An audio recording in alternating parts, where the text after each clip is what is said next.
It's time for another episode of I Am Northwest Arkansas, the podcast covering the intersection of business, culture, entrepreneurship, and life in general here in the Ozarks. Whether you are considering a move to this area or trying to learn more about the place you call home, we've got something special for you. Without further ado, here's our fearless host, Randy Wilburn. Hey, what is going on? I am Northwest Arkansas. It's your boy, Randy Wilburn. I'm here with a brand new episode for you, a Labor Day special episode of the podcast, Labor Day 2022. Excited to be with you guys today. As I always am. I know I always start that off. I may have to come up with something different. But anyway, yes, today is Labor Day as I'm recording this, Labor Day 2022. And I just wanted to do something a little different. I'm actually doing a live into Facebook right now. I will also share this video out on our other channels later. But I just figured I would try something different. And I just really wanted to talk about Labor Day. Wanted to talk about what this holiday means for a lot of people. I know sometimes we think of it as the end of the summer. I know some of you are out on Beaver Lake. Getting those last minute rides on the lake with your jet skis or whatever you're on, or just jumping out of your boat and into the lake, or just fishing, or, maybe you're floating the Buffalo today or the Kings River or something like that. But the bottom line is, this is the end of summer. And we are now getting ready for the fall. But I also think we shouldn't forget about the significance of this date. We shouldn't forget about the significance of Labor Day. I think that, obviously we celebrate Labor Day the first Monday of September. Kind of marks the end of summer for us.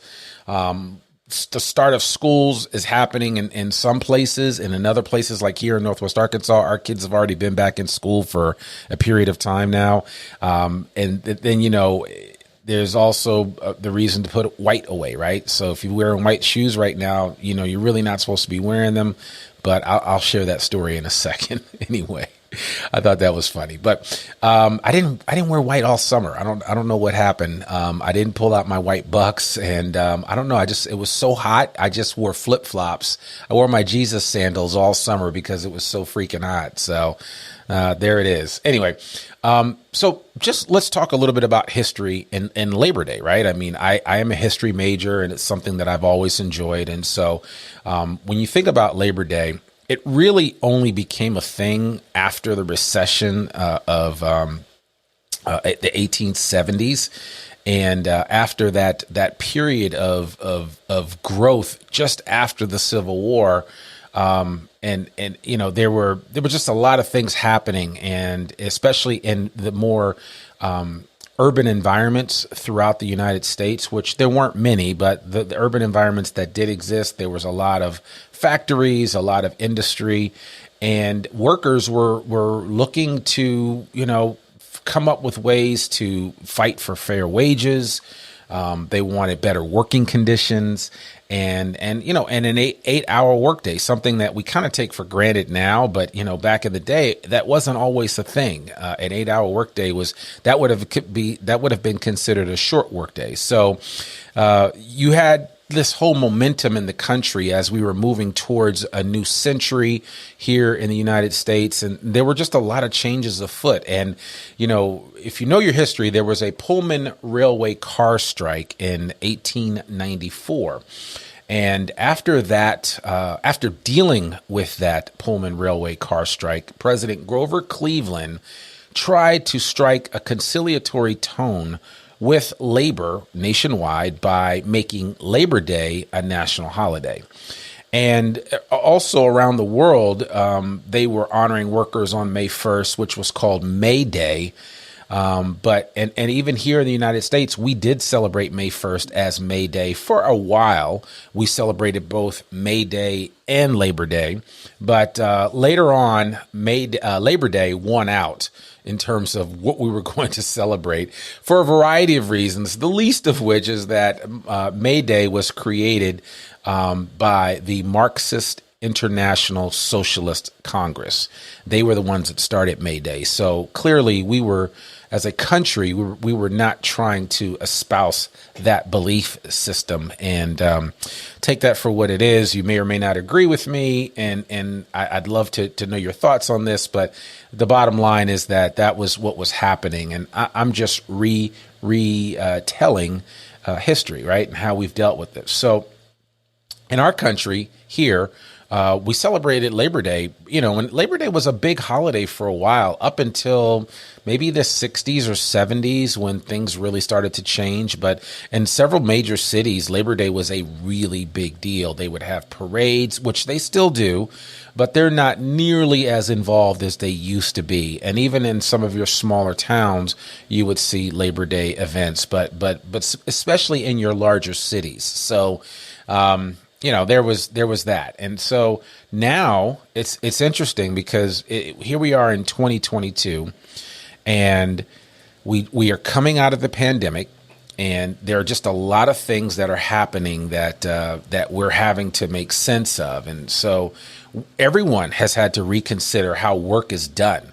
And what should work look like, right? And I think about my neighbors that I walk past every morning when I'm out on my walks, some of whom I never saw prior to the pandemic. Now I see all the time because their work schedules afford them the ability to work from home. And so there's a lot of new aspects to work and to labor that have been impacted by the pandemic. And there are practices behind labor that have fundamentally changed. I mean, if you look at Brian Chesky from Airbnb, who basically said, we're going to be working virtually forever. And that's always how it's going to be. I have some friends that have businesses that say that they're never going back to a quote unquote office. And I think it's going to be interesting to see what that looks like over time. I think that I have other friends that say, listen, culture is everything, and we've got to have a workplace. We have to have a work environment. We have to have a place for people to come. And so it's going to be interesting to see how this plays out, and where labor goes in the future. But I do believe with the advent of technology, artificial intelligence, there is the move for Skynet. I'm being funny, but I'm not.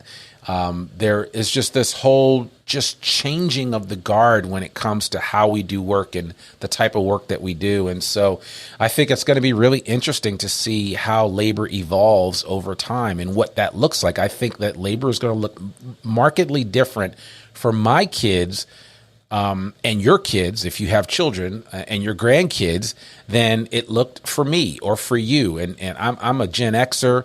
There are baby boomers out there. I think that all of us have different experiences about the workplace. And I think that's going to continue to change. And I think right now, what we just experienced in the pandemic has caused us to rethink things, and has, it's just much different than how things were back in the day, where people didn't have a choice. You had to physically go to a factory to work a job. Now, my factory is this office I'm sitting in, or I could be at home. I used to do, during the pandemic, I was doing my podcast, and both video and on the podcast, I was doing it at home in my garage. And then I finally graduated from my garage to Rogers, and then I moved from Rogers to downtown Fayetteville. Shout out to being in downtown Fayetteville right here on Block Street. Come visit your boys sometime. I'd love to see you. We could grab coffee.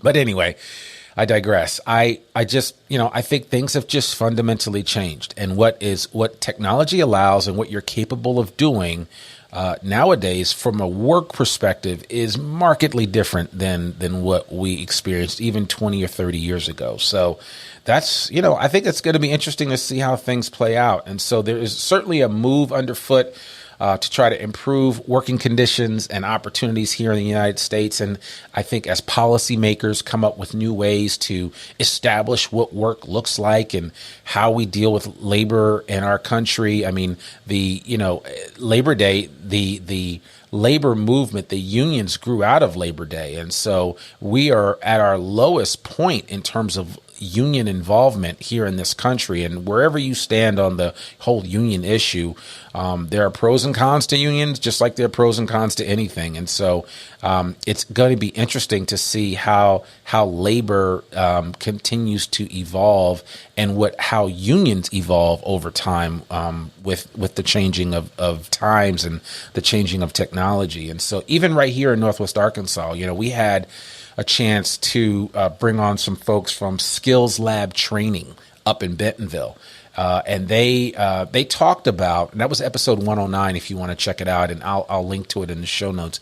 They talked about ways that the next generation of workers here in Northwest Arkansas are being prepared for success in the labor force. And so they are trying to help young people, your young people, those kids that are in high school, like my kids at Fayetteville High School and elsewhere, Springdale, Rogers, Bentonville. All of these kids need training. They need preparation for what the labor force is going to look like in the future, because it's going to be much different.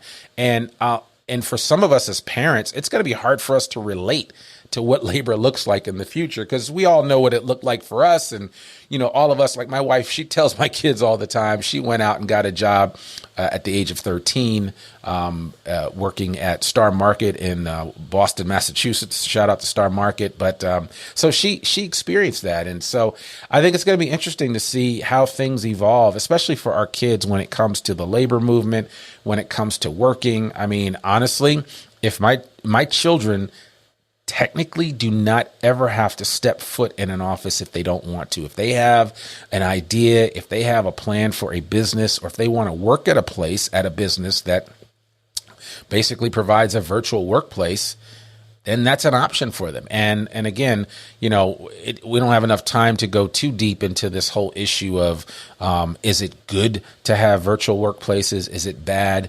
If you hear my friend Mark Zweig tell it, you got to be able to come into the office from time to time to connect with folks. And there was a whole thing in business back in the day called management by walking around.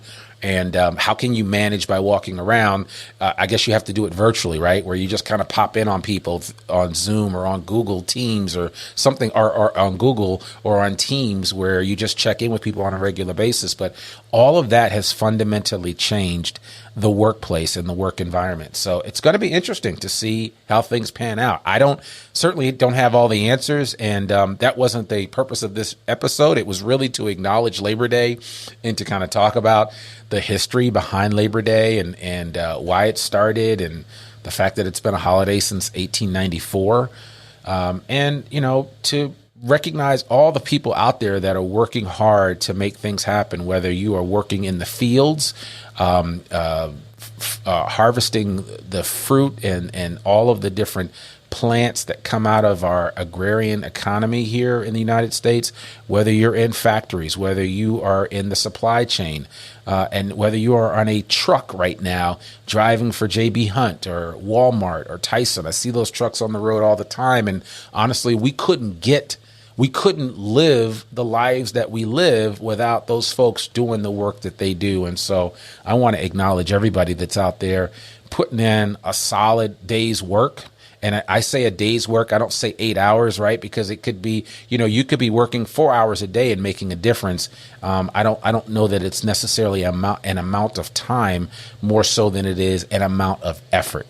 And also a desire to do something that you really enjoy doing, right? Because I think that's the other thing. Life's too short not to be working and laboring on the things that you love doing, if you can. And so I certainly would encourage you to take advantage of that. So that's really all I do have. I do feel like the future does look bright. Oh, I do want to share one thing.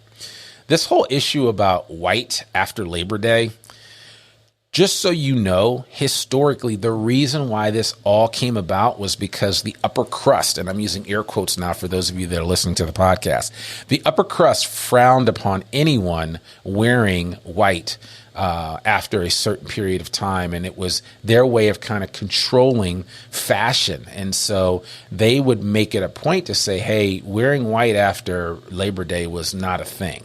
And if you did, you were making a fashion faux pas.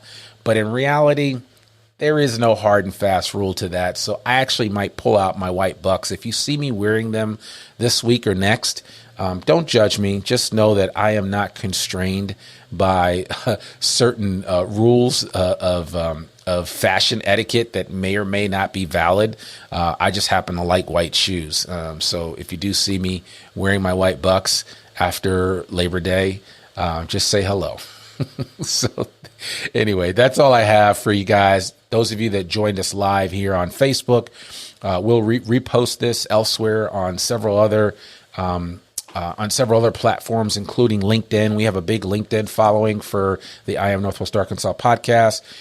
We also have a huge following on Instagram. You can find us there. You can also, like you said, find us right here on Facebook, and just connect with us. We're probably going to do more of these live episodes in the future. And then I'm also going to be recording more with video as well. So there'll be more episodes with video that you'll be able to see and partake of. So I think that'll be kind of cool. And, that's kind of where we are right now. So, hey, I'm Randy Wilburn, the host of I Am Northwest Arkansas. I'd love some feedback from you if you get a chance. Please shoot me an email, hello@iamnorthwestarkansas.com. I got a really great email the other day from someone that caught up with us at the Black-owned NWA Black Expo that took place at Theater Squared.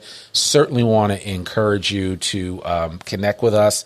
Let us know what you think about the podcast. If there's information that you'd like to get from us, please feel free to let us know. And if as always, if you listen to this podcast on iTunes or Spotify, we would love a review, but especially a review on iTunes. Now, a lot of people ask me, well, why, Randy? Why does a review on iTunes take more weight than any of the others? Well, it just so happens that iTunes is one of the largest aggregators of podcasts, and people look at those first. And for whatever reason, that Apple Podcasts post their reviews and they get out there. And so as we get more reviews, we will start sharing them live here on the podcast. We've shared some in the past, but we will do more of that. And that's, we'll see what happens. We're going to continue to evolve and change and do some things. And I've also got some cool things to announce coming up in the near future that I can't wait to share with you. But in the meantime, we're going to have some fun with this podcast, and we've got some great episodes this fall that I think you will enjoy.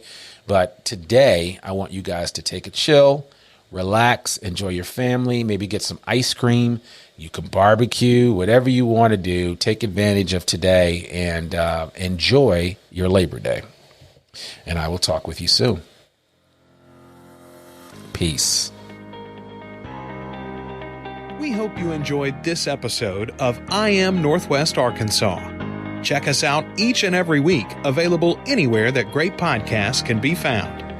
For show notes or more information on becoming a guest, visit iamnorthwestarkansas.com.